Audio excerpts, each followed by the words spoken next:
All right, what's up, guys? In this video here, we're going to go through the 5 steps to finding Airbnb deals. So this is all part of market research, but ultimately, once you've got a city that you're interested in exploring, this is how we'll go about it to see if there's any good deals there. So first step is ultimately creating what I call a buy box of the top producers in that market. So what we'll do here is we'll go over to AirDNA and we'll type in a market. I'll type in we use Tucson, Arizona as an example today. And ultimately, what we want to do is we could toggle over to the short term rental listing tab and let's sort by revenue, right? So there's no need to reinvent the wheel with this. I mean, ultimately, seeing what these top producers are doing is always going to be a good place to start. So that said, what we can do here next is there's basically going to be 5 things that we're going to want to confirm. And these are also really in order as well. So these are going to be in order of importance. But what we're going to do here with these top producers is that we are going to find the similarities that they've all got in common. Now, first thing that I'll mention is sometimes it takes removing an outlier or two, not really considering, using them, right? So right here, you could see the number one producer is projected to be at 500,000. Number two, three, these then drop down to over half. So with that being said, I would just throw this one out. It may or may not be a legitimate comp. Probably not, but it doesn't matter. We're not going to use this for our figures here. We're going to remove this one. Anytime there's an outlier this large, we'll just assume like this is comp one, this is the second producer, this is the third, fourth, fifth. All right. So the first thing we got to look for is the bed bath count. So we can see here we've got, a 10 bed, 5 bed, 3 bed, 4, 5, 6, 4, 5, 4, 4, 6. So in this case here, I mean, one trend I'm noticing with the bed counts is they are larger, right? I would probably set my search at 4+ bedrooms. I would not go anything less than 4, ideally 5. So we can go down here and under the bed bath counts, or I'll just create the buy box down below. So the first thing we need is for sure 4+ bedrooms. And what we're doing here is we're creating what's called a buy box. It's basically a list of filters that we could use for step 2, where we can plug these in on Zillow. So for sure, 4+ bedrooms. The second thing we can do is check the locations. So we can go in here to this top producer. We can see, zoom out on this. Location of the top producer is going to be, looks like east of the city, pretty far. So this just east of the word Tucson there. You can also go into number 2.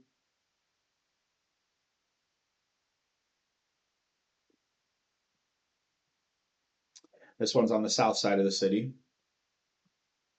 And basically what we're doing here is we're looking and we're trying to notice if there's any common trends. This one's north of the city. So far, these are pretty spread out.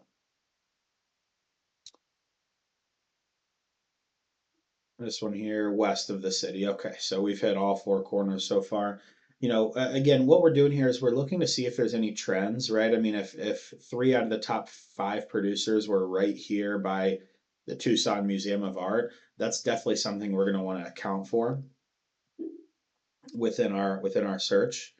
This one here, northwest of the city. So like the first producer and the 5th producer are all in that like western part. This one's in north. So I'm not noticing any crazy trends when it comes to the directions. This one's north as well. I think what I'm noticing more here is the mountain views. I think that these are likely most important. So we saw really a variety of locations with these, but I think that the chances are like the mountains are really all over the city. And what's more important than are you on the north side or the south side is like what kind of view do you have?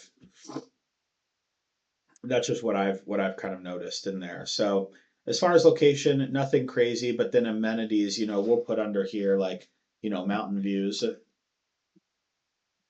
as one of them. Kind of, just pick up on that trend rather than the location. Another thing that I'm seeing here is kind of like these sprawling backyards. You could see, I mean, this has a fire pit, a swimming pool. Um, this one here that has a swimming pool, this big covered deck with, couches and outdoor living. This one here has, yeah, an infinity pool overlooking the mountains. This one here, again, good views overlooking the mountains. So this kind of like sprawling outdoor is another trend that we're kind of picking up on here. And this would be under the amenities section. So not only mountain views, but like also awesome outdoor living. Another trend I noticed too is pools, right? I mean, number one, number three, number four, number five, number six,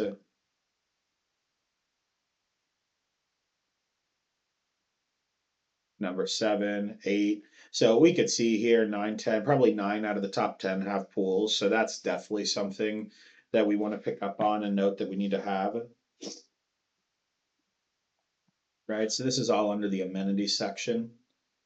Renovation quality. Now we're getting into ones that the reno quality we doesn't necessarily matter like near as much as these up here. I mean, if we check these boxes and our quality is a little bit more outdated, that's not going to have too major of an impact. But we still do want to, keep it in mind. So for reno quality, we can click on these properties and ultimately check out, just what the insides of them look like, right? I mean, if all of your comps have granite countertops, tile in the bathrooms, recessed lighting, like we can't show up without, with poor quality reno and expect to do the same. This here, I see quartz countertop. I don't see like a crazy sprawling kitchen. This is actually like, a pretty basic number of cabinets. They do have some recessed lighting. It's like kind of like rubber floors. Let's try to find a bathroom here. All right, so here's a bathroom, like nothing crazy on this, honestly. This isn't, some crazy lavish high end renovation here. Let's check out another one.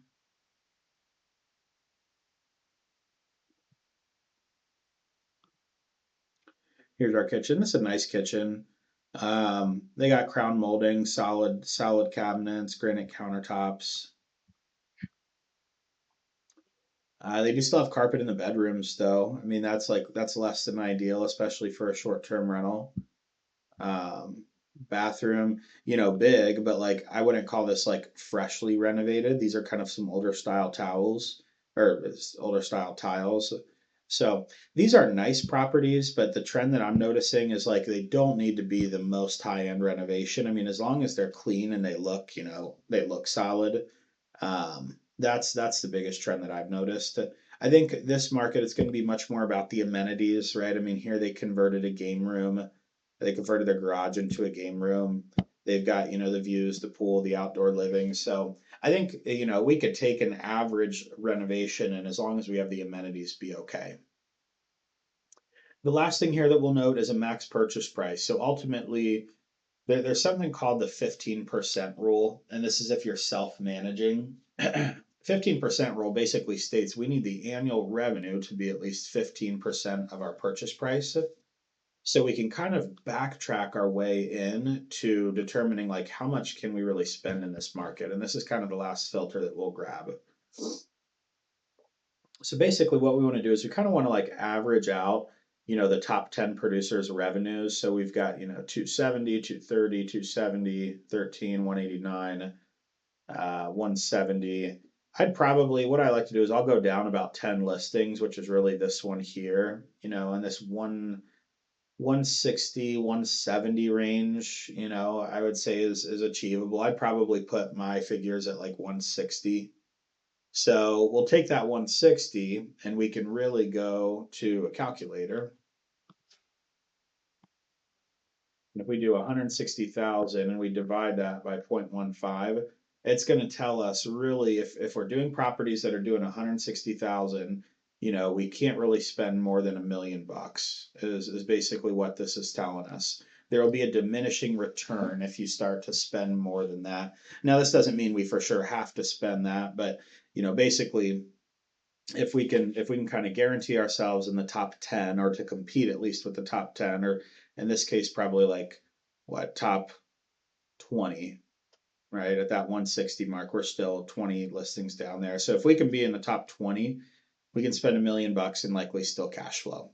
So that said, the last part of our buy box is we will put a max purchase price of 1 million.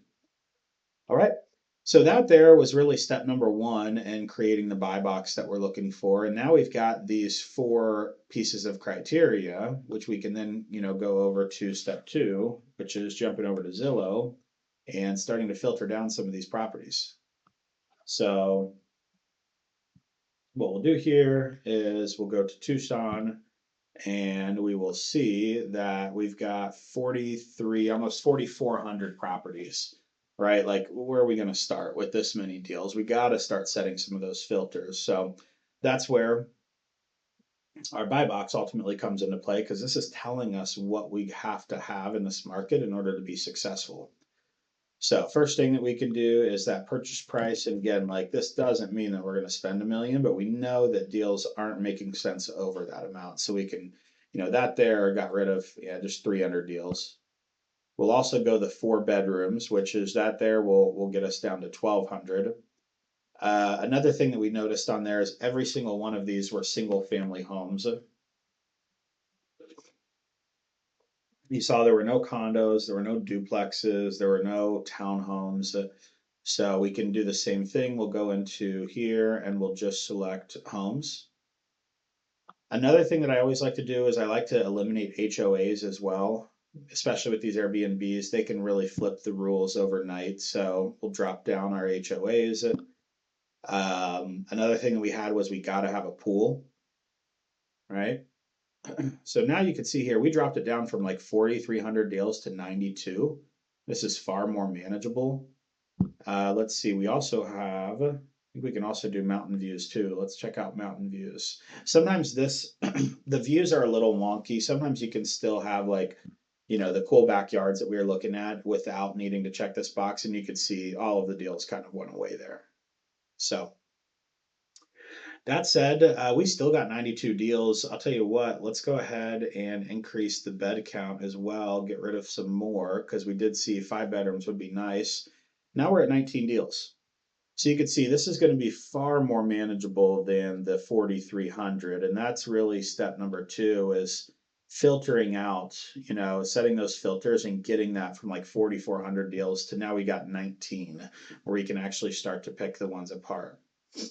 So what I do here next is I like to scroll through these 19 listings and just see like which ones catch my eye, right? I mean, if it's going to catch my eye, a lot of times it's going to catch, a potential guest eyes as well. This one here on the rental quality, you can kind of see this is a little below, up to, what the other ones were doing. So if we're looking at a turnkey deal, finding something that's going to be similar, a little bit better than this. Now, if all of our comparables, looked like that, that's fine. But this here is getting a little closer as far as the rental quality and what we're looking for. So, bathroom's dated,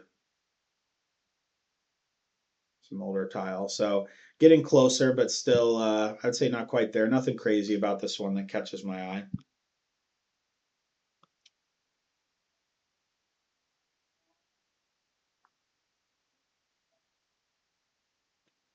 Nothing crazy here either. Again, I'm looking for those like outdoor spaces. I think that was my biggest takeaway from the market research is, all right, this one here, we're getting a little bit bigger. We got some mountains back there. I would say still not on par with kind of what we were seeing, but that's probably my best backyard so far out of these comps. So we might come back and revisit that one. This one here, dated house, big yard, but again, we don't have those vibes that the other places, had. I like that this is a 6 bedroom. Let's see here.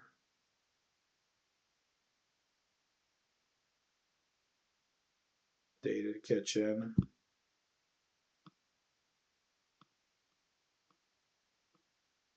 All right, this one's kind of up in the mountains.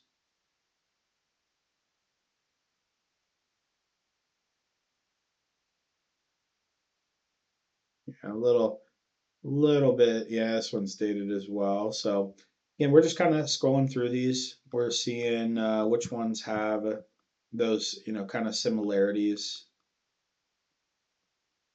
Check out. Okay, here's this one here. You could see these. You could see big mountains in the back. We definitely got a higher quality renovation here. Reno, I would say, is up to par. It looks like it's on a golf course. We got a couple decks. This one here is probably my favorite so far. Let me just keep scrolling through here, let's see if I can find anything better. That one could be worth running numbers on, moving to the next steps. This one here's got a nice yard. Okay. This one here, we got a basketball court. Basketball court, some mountain views. In-ground trampoline. This is one. Okay, so this is my favorite so far. But now we're getting out. This is Benson, Arizona. Where is that at? Um, this could be worth running numbers on. We just got to make sure the location is okay at this point. Um,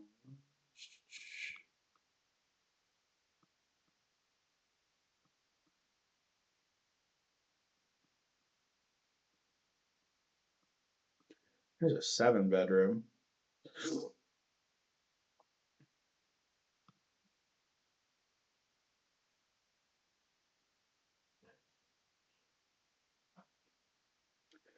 Here we got some like covered patio space. We also got some greenery. I also like the 7 bedroom. So we could start plugging these in. Let me take the 7 bedroom. I would be curious. This is larger than the average, and for the most part, the more bedrooms, the better. Let's plug this one in and just see where we're at. Again, we're kind of checking for that, 15% rule. That's the first thing we can do. So this is just shy of $1 million. So we got to have at least 150,000 a year in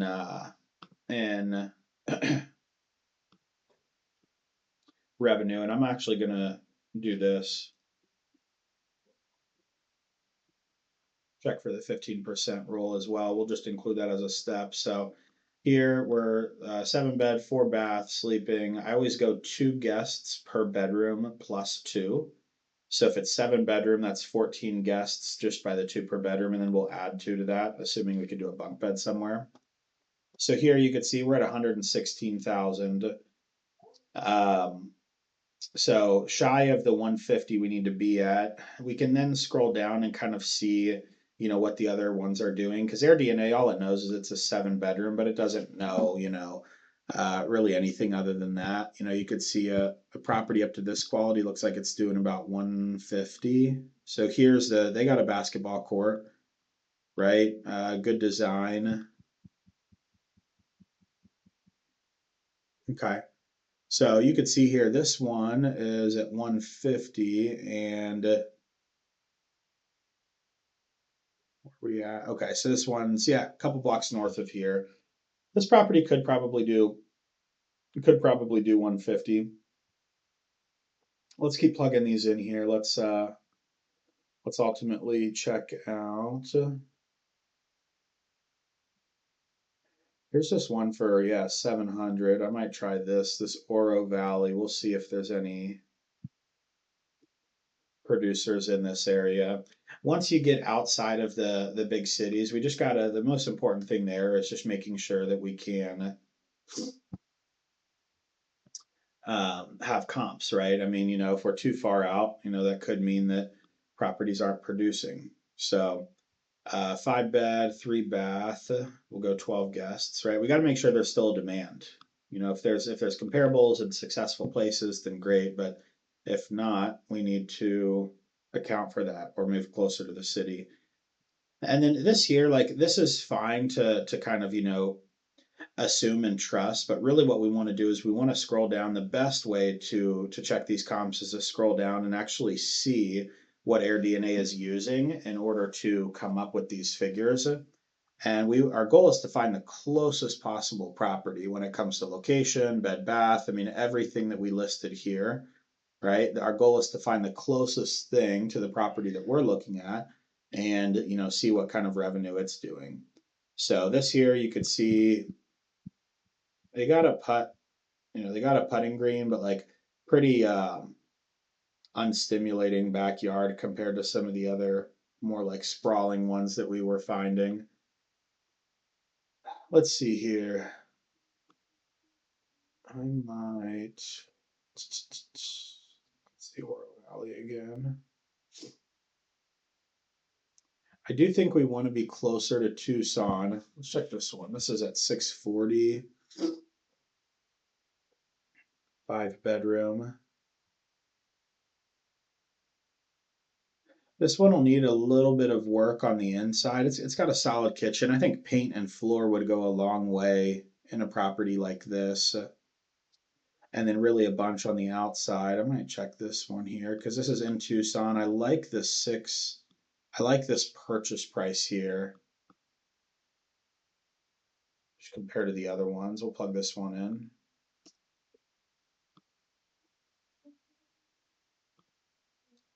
So we're at 5 bed, 3 bath. We'll go sleep in 12. Okay, 88,000.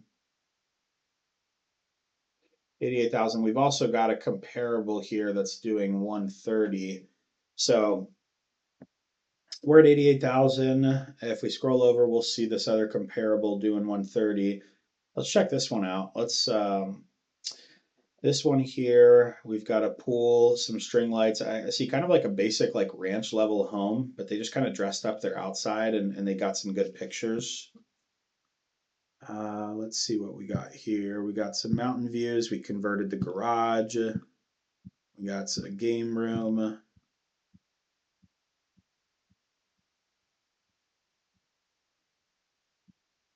Got some tile in the bathrooms. Hardwood floor. Got a little movie theater. So I think that this one here, so this will be a good one to run numbers on. Because basically what this is this isn't one of those crazy, sprawling houses that's up in the mountains that we saw. But it's doing almost, the same revenue, right? This is at 130. We were kind of seeing the 160s.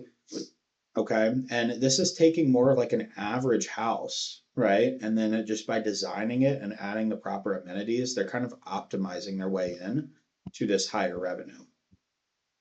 So that said, this is going to be a good comparable to use because ultimately, with the right furniture and design, I think getting this house to that, I think this house might actually have a little bit more potential given the extra space out here. Like we could totally do like a fire pit, hot tub, a bunch of string lights, and like, house versus house, we're talking like, take a look at this kind of ranch level, got a little carport over here, you know, take a look at that versus this, right? I mean, we're not talking some crazy 3-story house with a bunch of balconies. Like the structures are pretty comparable here. So that said, let's take this property and you can see here. So next steps are we check for the 15% pool roll. We verified the comparables. I'll show you this. Here's how we can actually verify this revenue. Well, this is going to be good to double check. You can see here, they are saying that in order to do this 130, they are renting at 67% occupancy and have a daily rate of 526. How we verify that is we can scroll down and first, let's look at their calendar for this occupancy, right? I mean, everything in purple means they're rented. So you can see they're fully booked for this month. They've hit every weekend and have a full week in June. They've hit the first 3 weekends, or first 2 weekends plus a 2-day stay in July. They've got 2 weeks for August. They've got 3 weekends for September, 3 for October, 3 for. All right, so we could see here, right? I mean, they're getting bookings out in the front here in a couple months. So we can ask ourselves, like, are these people really doing 67%? I think the answer is like for sure, yes. I would believe that based off this calendar. Now, if we scroll down here and this calendar was like, empty, right? I mean, let's say they had one booking in June and two in July and nothing after that, then we'll say, okay, I don't know if I'm buying the 67%. And then after that is going to be the average daily rate, right? So they're saying they're getting 526. We could take a look at this. I mean, for the month of June, looks like they're getting over 800 on 2 weekends. They're getting, 300, 400 on the others, 250 during the week. You can scroll out. We're getting again 800 on a couple Saturdays. Again, they are saying they're averaging 526. So it's lower during the week. We're over on some weekends. Let's see here. Lower in the summer. So here's my guess. The summertime is going to be the slower season for, Arizona. It's so hot. But you could see here as they get back into the winter, their prices are starting to go back up. They're hitting 800 on a lot of the weekends already, but you can see their daily rates are starting to get into the fours during the week, and then they're definitely over five on the weekends. So I would say, yeah, like I believe that 520 is going to be their average. So that said, I would have confidence that this place is doing 130. And that's how we can kind of verify the comparables for revenue, make sure their calendar matches, what they say they're doing. All right. And then lastly, step six is we're going to plug this in the deal analyzer. So we'll go to the deal analyzer. We will ultimately let this load.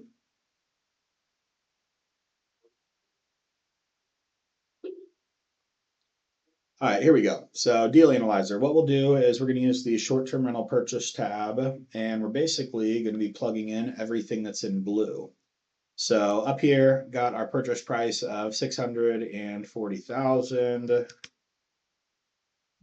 Our revenue again. This is our comp, but we can make we can adjust a little bit. I always like to be conservative. Maybe we'll use okay, so 67% and 526. Maybe we use 67% and 500.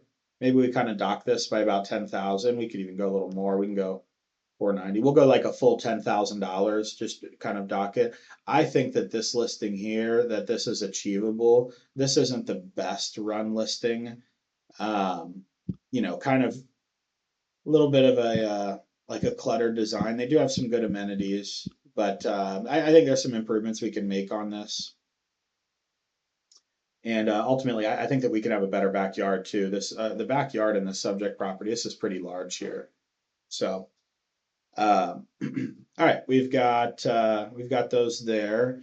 Next to your loan term. So this you'll pull directly from your lender list, which is likely a step that we've already talked about. But just for conversation purposes, I'll use, let's assume we got the 10% down vacation home loan. Oh, 10% down vacation home loan. Let's see here. So for a 5 bedroom, my furniture budget would probably be about 30 on the inside of this. And then let's see here, that should get us like our furniture and our design.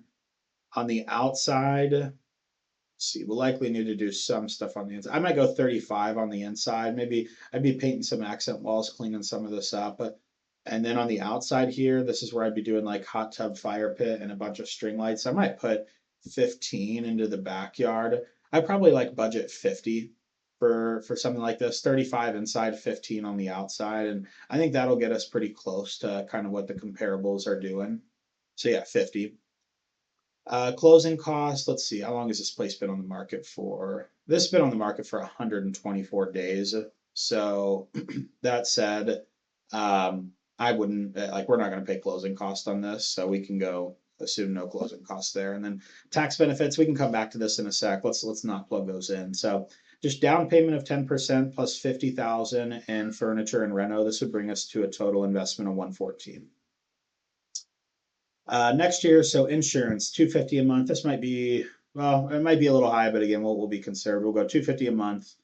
Supplies and lawn care. So this would be like cutting grass, and then I also a lot of times include like my hot tub uh, maintenance in there. I don't see any grass on this property. There'll be a little bit of like tree trimming and stuff, but Yeah, $250 a month for hot tub care and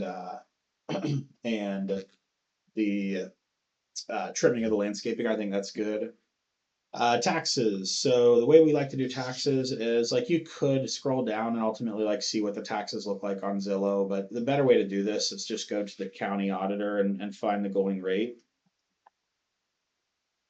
So we are in Pima or Pima County. And if you just Google the county followed by tax rate, you could see we're at 1%. So the best way to calculate taxes or estimate them is to take our purchase price times 0.01, 6,400 a year, divide that by 12. We're at 533 a month. Heat and electric, $400 a month between the two. I think this will probably be close. Maybe we go 500, just because of that Arizona heat. I think that's probably conservative, but that's fine. Water, cable, internet subscriptions. So, all right, I think this here will be pretty close. So ultimately, what we're looking for here, I mean, there's three things that I'm really looking for when I get everything plugged in here. So number one, total cash invested. Number one, do we have 114? Right. If we don't have 114, then we're going to need to likely just drop our purchase price, maybe enter a different market if this is out of our budget. But it will take 114 in order to get this deal up and running. Number two and three that I look for is cash flow. I look for a minimum of $1,500 a month. So this would definitely check my cash flow box. So, this 3,000 here would for sure would be, I'd be happy with that. And then third is I look for a payback period of 3 years or less. And in this case, we're at 3.1. And for 3,000 a month in cash flow, I would definitely make an exception to my role there. Basically, the payback period is like, okay, we dish out 114, we're getting 3,000 a month. How long until we have our investment back?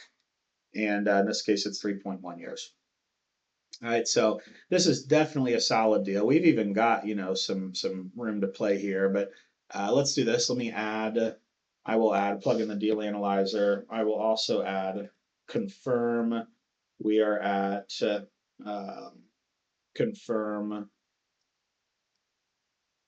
We have the initial investment. We're at least $1,500 per month positive in cash flow, and we have a payback period of 3 years. So we'll just add that to the confirmation there.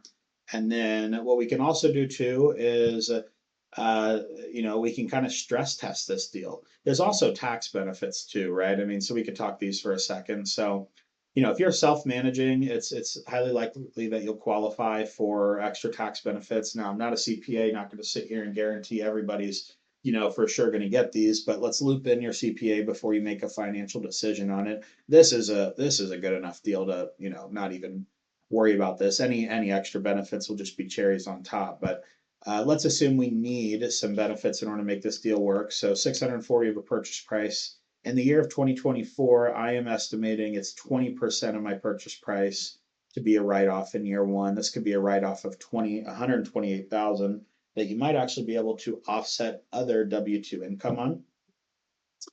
So then from here, we can multiply this by, whatever tax bracket you're in, let's assume like kind of an average, 30% tax bracket.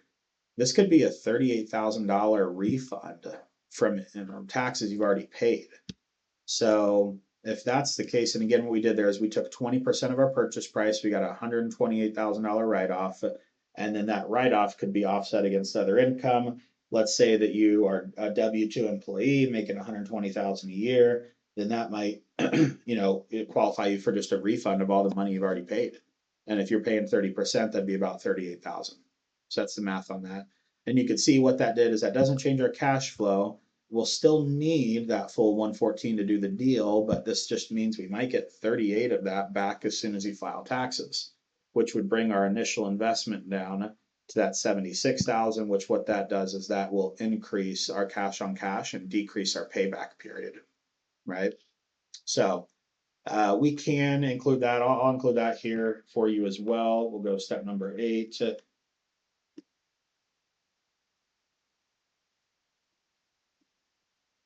Check potential tax benefits.